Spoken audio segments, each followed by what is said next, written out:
Hi. So today we're going to go over literary terms, and you will have to take notes over these things. Um, literary terms are a way to show instead of just telling a reader about something, and we come into these a lot in our short stories, in our poetry, in our novels, right? A lot of fiction pieces use literary terms, even a lot of nonfiction pieces use these terms. Most of them you already know. We're just going to go over them very briefly in the beginning of the year so that way you can kind of refresh your memory, right? I do want you to take notes if there are any that you don't know. Plus, this will be also posted on Google Classroom to review. You will have an assignment where you will have to create an anchor chart over these specific literary terms. You'll just have to choose one or two to do that anchor chart over.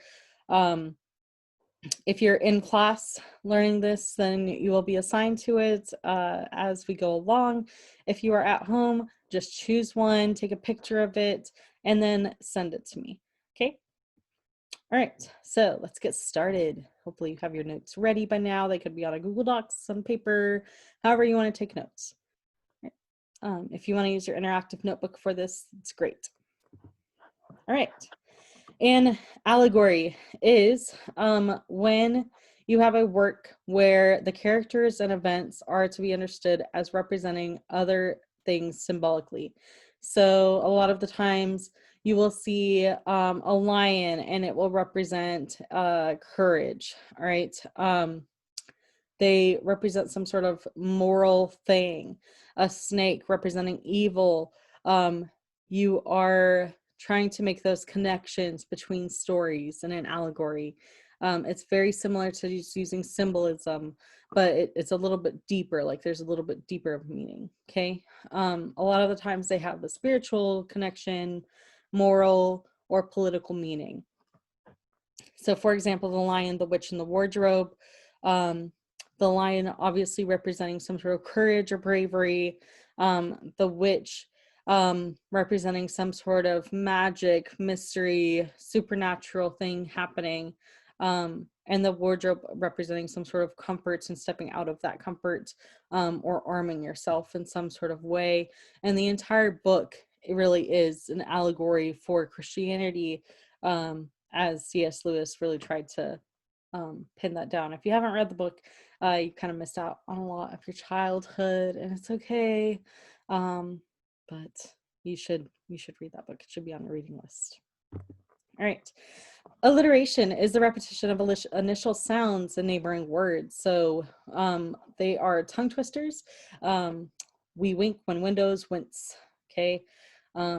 They are mostly meant for people to remember things. It's a way that people can remember certain lines in a play or in a book or in a movie or whatever, right? They are generally more than two words. So if you only see two words that are next to each other, it might not actually be alliteration. It might just be those two words start with the same letter. But if they are more than two words, most of the time the author meant some sort of alliteration in there. Right. Allusion is when you're referring to another piece in your piece. So it's a brief reference to a person, event, or place, real or fictitious, or to a work of art.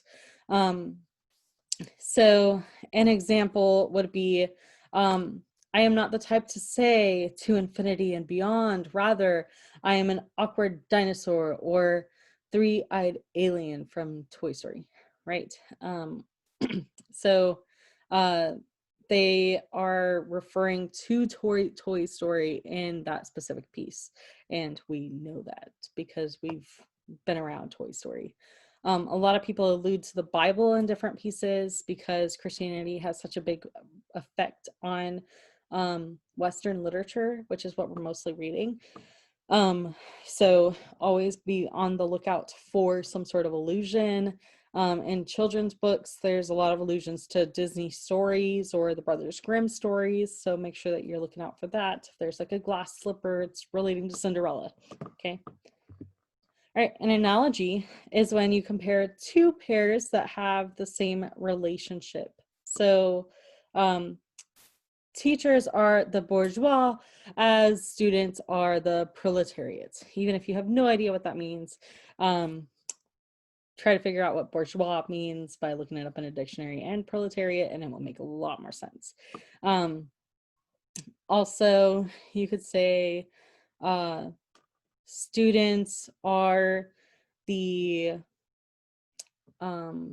plate, and teachers are the cooks, where we try to cook out the food for you to eat, right? Something like that.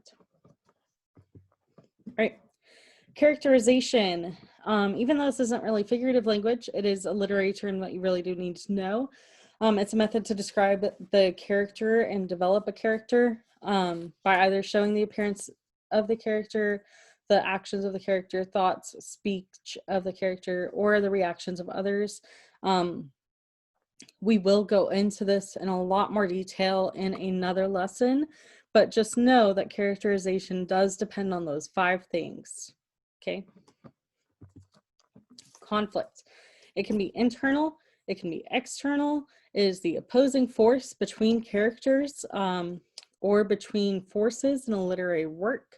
A lot of the times conflict is the most important thing that you're looking for. You're trying to figure out who is opposing who and driving the entire story forward. It is pretty rare that you ever have a story without some sort of conflict in it.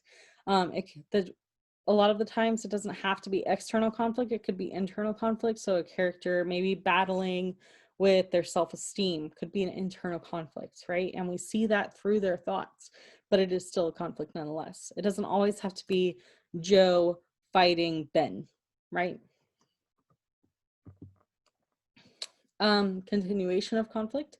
It could be man in conflict with another man, man in conflict with nature, man in conflict with self, man in conflict with machine. Those are the main types of conflict, right?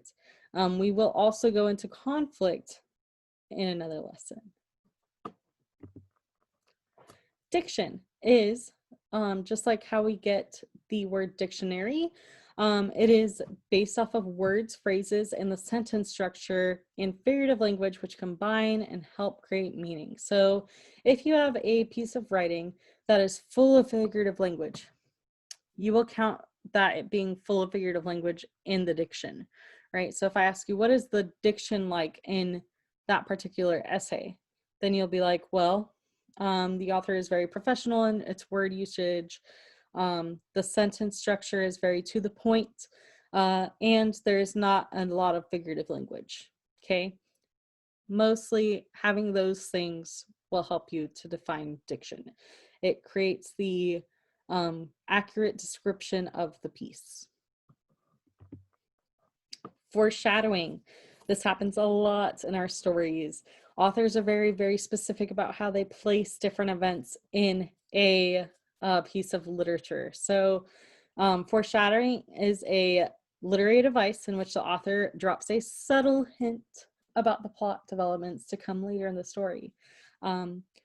So in Snow White, we might see that she is picking apples in the orchard before she has to bite the apple, right? And I really can't remember the story of Snow White, so that may or may not have happened. I'm sure it happened in the movie. I'm not 100% sure that happened in the book. But foreshadowing would be an instance like that, okay? Figurative language is also a term that you need to know.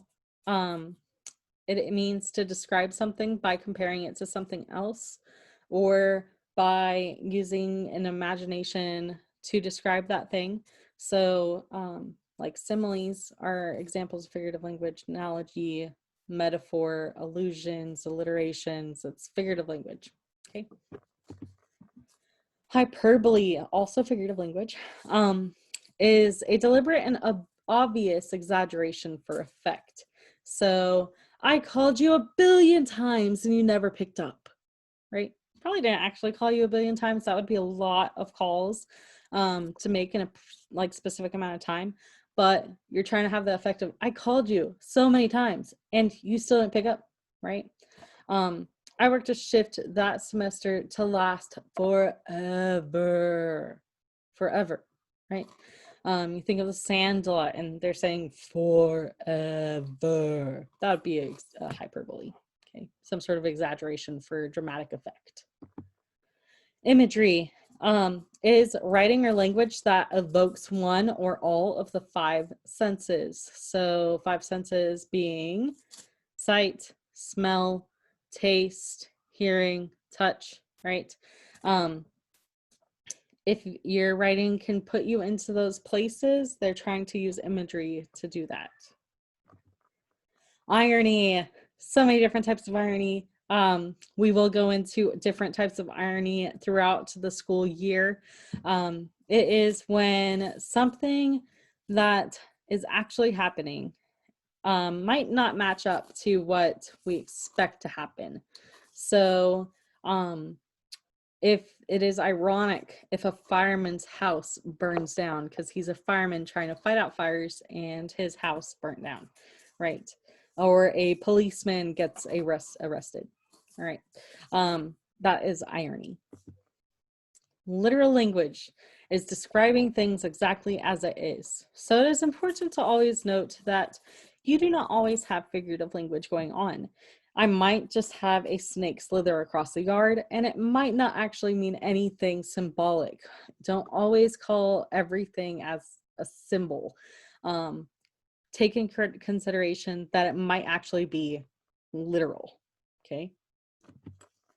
Metaphor, the comparison of 2 unlike things using the verb to be, or in different forms like am, are, was, were, instead of using like or as. So a simile uses like or as, metaphors don't, okay?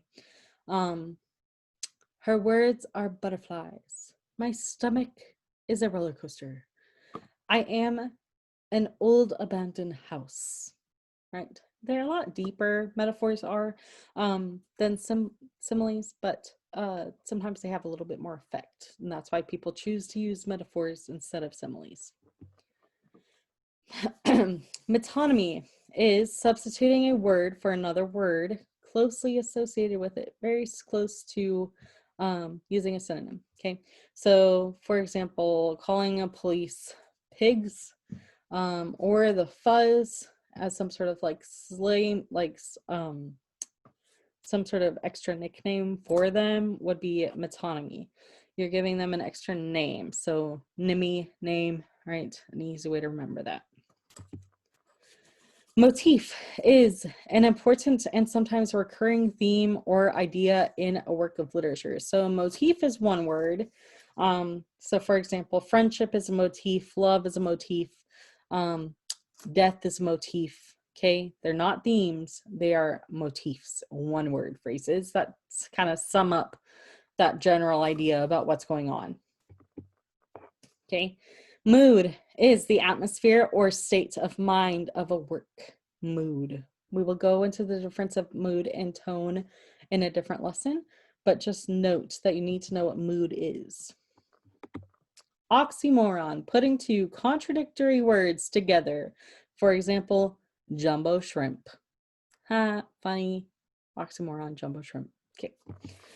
A paradox is a statement, proposition, or situation that seems to be absurd or contradictory, but is in fact or may be true. So, for example, everything begins where it ends. It is kind of a paradox that beginning and end are together, but it is kind of true that everything begins where it also ends. We begin in a state before life and we end in a state before life or afterlife, however you want to describe that, right? The first shall be last. That would be a paradox.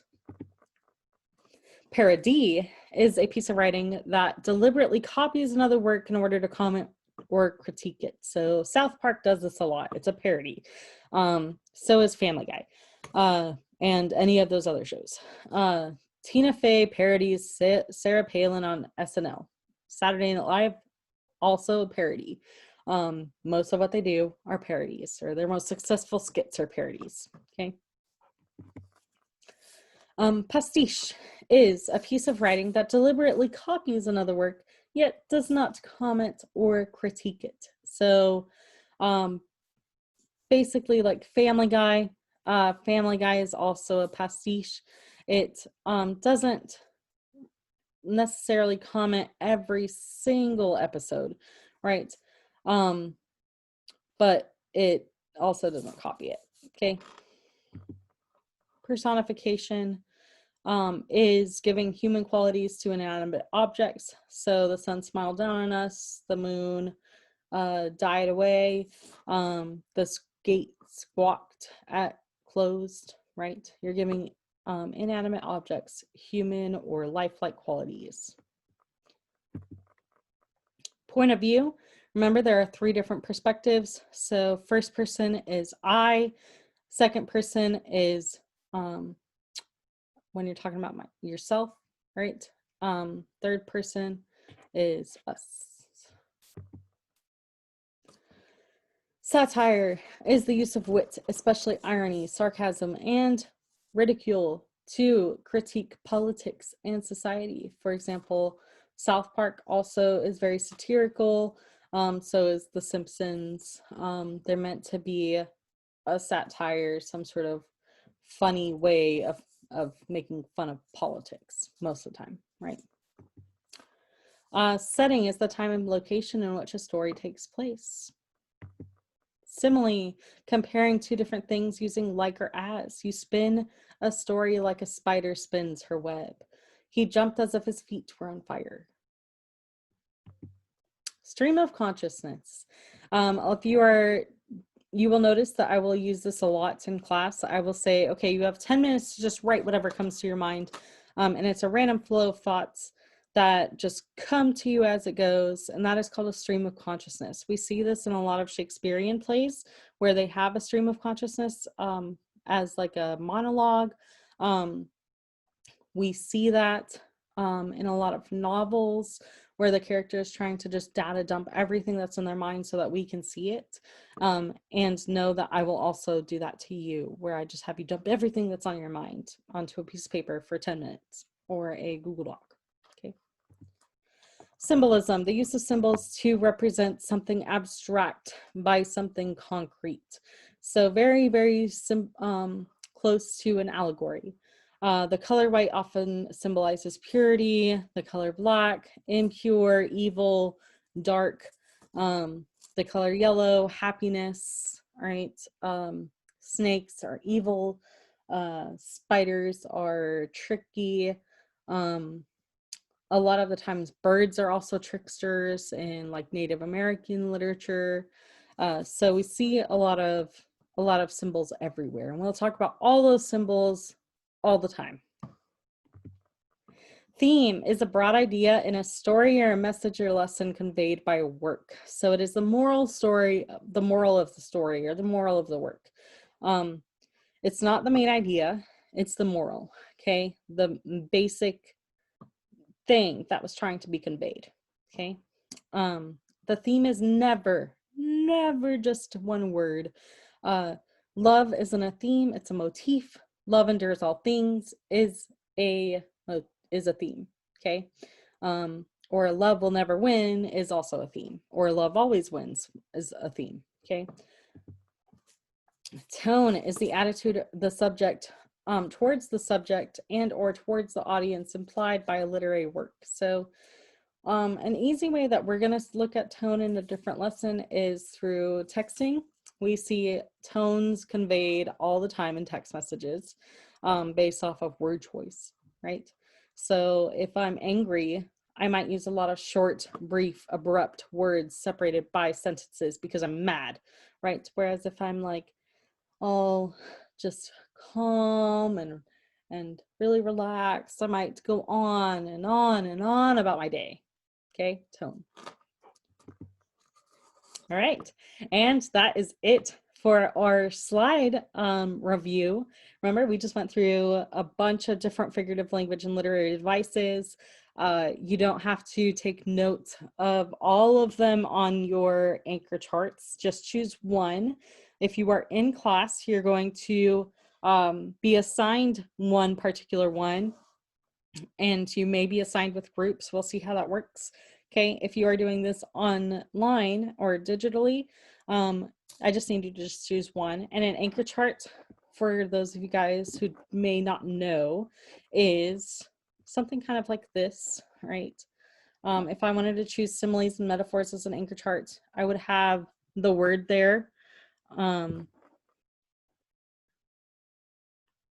And some sort of example, okay, and maybe the definition, and then add some colors and pictures just so that I don't get bored when I look back at it.